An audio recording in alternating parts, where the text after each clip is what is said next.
Hey everyone, welcome back. So I'm trying something a little bit different today. I had been recording with my old cell phone and I was having a lot of trouble getting film off of that, video off of that and onto my computer. So I thought I would try to get my video camera out and see if I can use that. So if you ever see this video, I guess it worked. So what I wanted to talk to you today is just a little bit of a walkthrough of what I've been up to lately, and also kind of a process video of a layout. So I have been cleaning out old boxes of pictures, and I've been trying to organize pictures into albums so that basically all of the school pictures of my kids, and in my case dance pictures, are in an organized setting. So what I did is I took all of the boxes and the envelopes and the drawers that I had been storing stuff in over the last a lot of years, and I went through them and I took all of the 8x10 school pictures of my kids and all of the dance pictures and all of the Christmas pictures, and I started organizing them into albums. And as I was doing that, I found I also had a lot of the what I call specialty pictures that you get from going places. And I had some from different zoos and aquariums and different locations we'd gone, kind of touristy stops. And they were also just sitting in all of these drawers. So my mission is kind of to take those that I have and make pages out of them and stick them in my scrapbook albums. These are not pictures that you're going to frame and put over your house. They're not that good quality most of the time, but they are memories that you want to keep.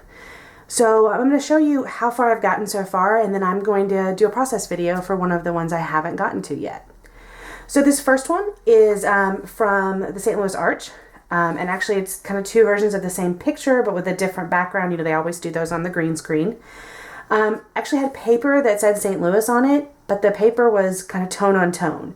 So I took a white gel pen. Those of you who watch know that I love those gel pens, and I outlined St. Louis. And then just use some stickers, and I really like how this turned out. It's just a quick picture. The good news is it already says it's the Gateway Arch. It already has the date. So these pictures actually are great for journaling and kind of keeping memories. The next one is, once again, great because it has the date. It tells us where we are at Gringotts. I added brave smiles because this ride is kind of crazy. But this particular picture is huge, and you're going to see a very similar one come up soon.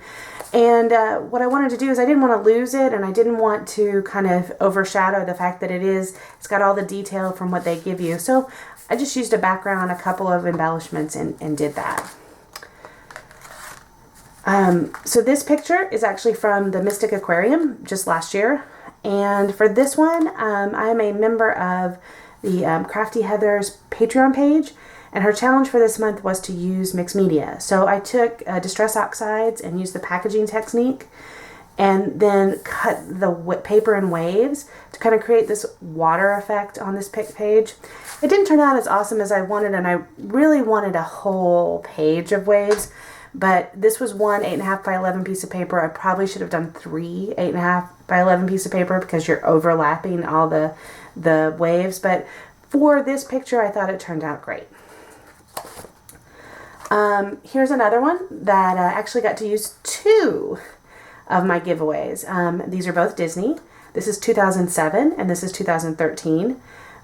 We happened to have this picture with Cinderella both times for my girls, so I thought once a princess, always a princess was appropriate. I tried really hard to take my scrapbook album from 2007 and look at it before we went to Disney in 2013 to recreate as many pictures as possible. But when you have a 16 and 13-year-old at the time, they got fed up after about the 3rd picture. So I don't have as many of these comparisons as I would have liked. But this is one that I do have, and I'm really grateful that I got to take both of these with Cinderella. So this might look familiar. This is another one of our Gringotts picture. This is actually the first time that I went to this ride, and this is in 2015. The other one was 2016. But same picture. Now, if you'll notice, this was actually Harry Potter paper, and you might not be able to tell because this picture is so big, it's covering up most of Harry Potter. And so I did this album first, or this page first, and I decided I didn't want to waste the Harry Potter paper on that other, because you can't see it in the background. So it is Harry Potter. It does have some, and I did add some journaling here and the word escape. It was kind of supposed to be funny because it's like escape from Gringotts, which is part of the ride. So I used that one. Now here I think I've shown this. There's a process video for this one, but this is kind of one of the ones that started that whole process. These are 2 prom pictures or dance pictures. Same kind of idea as all these others. You have these pictures that you're not going to hang in your house that are giveaways that are nice. They're professionally done, either from, in that case, Harry Potter, or in this case from prom.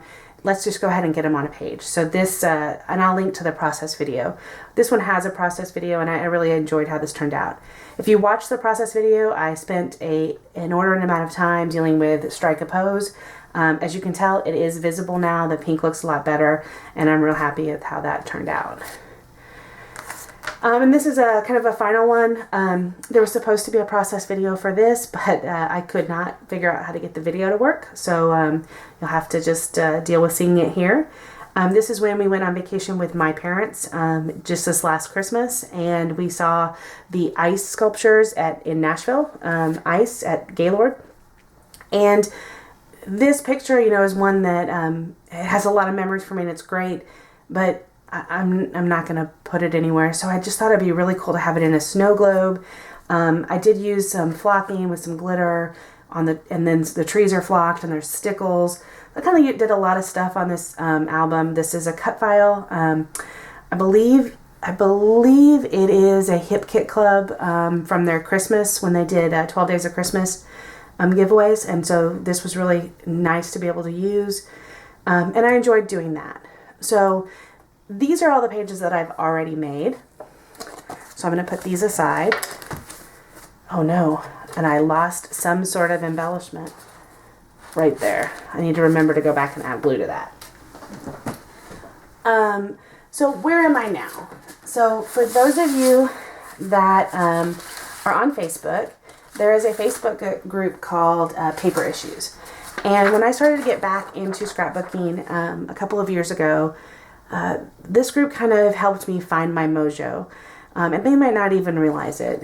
I'm an engineer by trade, and I'm very much challenge orientated, and give me a process, give me a procedure, and I like to follow it. And Paper Issues every month has 10 or 12 different challenges that you can do. And it's wonderful. So you can follow a recipe or use a cut file or do something, and that kind of helps me every month kind of find something new to do when I'm confused or I'm not sure what I want to do with my scrapbooking. So I try to look at their challenges every month and do a couple of them just for fun. This particular month, every month there's a Scraplift Sunday, and this Sunday was scraplifting someone named Anna Ekman. I don't know her, but I really loved this sketch, or this page that she did. And basically it was a white page with this beautiful block of color in the middle with a picture in it and a big title. And I knew that I had another picture from the Mystic Aquarium. And that's a picture of the girls with us pretending to hold the penguins. And I also knew I had penguin paper. So my plan, and we'll walk through this process, is to use this picture on the penguin paper as the yellow paper in this. And then I went ahead and I did a cut file out of this really pretty purple. And I went ahead and did snowflakes. And this is also I believe a Paper Issues cut file, or else it could be a Paige Evans. My plan is, on this particular layout, they have flowers kind of all on the sides. I think I'm going to use the snowflakes behind the penguins to replicate the flowers instead. And I've got some stickers and embellishments to kind of play along the sides. Instead of the white background, I am going to use this blue to kind of let the penguins pop. So that's my plan. So I'm going to stop talking now and put you guys on fast forward, and you can watch the process. Thanks. So I'm back, and I'm going to walk through the process of creating this layout based on the layout from the Paper Issues Facebook page. You're going to see right now that I am cutting the penguin paper, and normally I would measure, but because I do want to not decapitate any of the penguins, instead I just try to figure out which line of penguins I should cut off, and that's how I end up doing the paper. I have a hard time when there's objects on papers like that, not just making sure you at least keep them whole. So I'm looking at kind of laying the page out first, kind of get a feel for how I want everything to stand. I know I need to cut that cut file in half so that I can use it on the top and the bottom because it's just not quite big enough if I don't. And I end up trimming some of it so that I can just have parts of it because some of it's going to end up being behind the penguin paper and there's no reason to have to waste all of that cut file. So in the final page, I don't use the whole cut file. I just end up using the two corners. So I have these two glitter snowflakes. I'm going to use those in the place of those pink flowers that they have on the layout. It's just kind of an extra dimension. And then on the layout, she obviously machine stitched. And I have a sewing machine, but I just don't have the patience to get my sewing machine out and run the scrapbook page through it every time I want to use stitching. So I thought I wanted to duplicate her look of the machine stitching, and I had this thin black ribbon. I also had a thin blue ribbon, and I tried that first, but I liked the way the black worked because it mimicked the black thread that she had on the layout. So you're going to see my very technical process of measuring the ribbon to make sure I had enough. I just laid it out and said, yep, I think it's good. So I ended up actually using an entire spool of ribbon. So that's great, kind of using your stash. I lay out the title with two different fonts. She has two different fonts on hers. Hers says Hello Spring, mine says Penguin Party. So I'm kind of copying that. I'm not going to put the title in the same place. I'm going to kind of put it on top of the picture. So you're going to see me here cut the ribbon into 4 different pieces so that I can put it on the layout. You'll also see that I do have my phone up there on the upper left. I'll admit it, I had to look up how to spell penguin because that's just who I am. So I cut this ribbon up and then I'm going to run it through my handy dandy Xyron. Now the Xyron is something that I've had since I started scrapbooking and it has saved me multiple times with just kind of making stickers. But this little baby ribbon, putting it through there, I cut out. This video would be probably twice as long if you had to watch me try to fuss with getting that ribbon into the Xyron. So I got it out and I hit the camera a little bit, so that was me saying sorry. And now I'm going to place this ribbon just around the corners, and I end up really liking how that mimics her thread without actually having to run the paper through the sewing machine. So it just adds a little touch of black right around the edge. It makes a frame and it kind of brings everything together.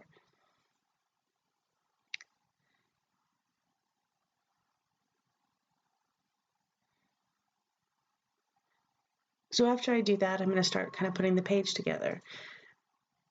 The base of the page is going to be this particular piece of paper. I'm going to glue the picture on top of it. Now here's where my measuring comes into play. Because I didn't measure, I have to move the ribbon up after I put the photo down because I didn't put the top ribbon high enough on the page. It was kind of touching the photo. So I'm going to kind of push it up just so that there is still a little bit of the penguin paper between the picture. I'm going to adhere the penguin party words onto the picture. I'm going to overlap it with the paper in the picture. My ruler is up there and I could have made a straight line, but for this kind of a page, I'm thinking eyeballing it is just good enough. It certainly looks straight to my eye when I look at it. I do struggle a little bit with some of these stickers. They were so, I guess, good that they didn't want to come off that plastic when I was putting it on there. So the little party word on the bottom, you can kind of see it left some of the white residue. So I did have to go back and kind of add some glue onto some of those words. I'm going to finish kind of building the page now. I'm going to take the snowflakes and put them on the two corners. I'm going to add the silver sticker snowflakes, and I'm going to create a page that kind of looks like her layout. I do trim some of the snowflakes to make it work, and I go back to those embellishment sheets to try to figure out what else I want on there. Now, you'll notice she had one of the pink flowers up on the upper right of her yellow square or her yellow rectangle. And I find this cute little penguin, and I'm going to just stick it right up there to kind of mimic that pink flower. And I stick that penguin down where I think I want it before I glue anything else down. And that becomes the base of how high up the photo goes and where everything lands. So I think that's kind of just an interesting way to do that. I do use liquid glue to put this cut file down. I don't know that there was a easier way to do it. It has a lot of intricate pieces, and I know I'm going to trim that snowflake on the edge, so I try to get glue really close to the edge on that, and I'm going to let it dry before I trim off the excess of the cut file. I'm going to lay that silver snowflake right on top. And this was actually part of a pack of gold and silver snowflakes that we got this year. And this is, I think, the last two I have left. So they ended up coming in and being real useful in a lot of my pages. And I've cut them and I've used them in my December daily, and we use them on some craft projects at the house. So they were from Michael's, and they were, I want to say, like $50 for $2. So those kinds of things that are not necessarily in the scrapbook section, but in the crafting section, sometimes they can come in real handy and be real kind of economical for your scrapbooking. So I'm going to go back to the sticker sheet. I'm going to add a few sticker words up at the top right to kind of make a cluster, and then I'm going to add some under the picture as well. And I believe the one at the bottom is going to say, I'm trying to remember what it says, chill factor, which I thought was cool because we weren't really cold there, but it was kind of a fun day. The last little touch is going to be to add some splatters. She had black splatters on her layout in the white, and I didn't really want to do black. I also didn't have any black, so I ended up doing this blue. It dries a little bit darker, so it was kind of a pop of not navy but darker blue. So I thought that ended up kind of finishing the layout out with kind of the same touch that she had. So here's my final layout, and here's the layout that I was scrap lifting, and I think it turned out pretty well. Thank you so much for watching, and please like and subscribe and leave me a comment. I'd love to hear from you. Bye-bye.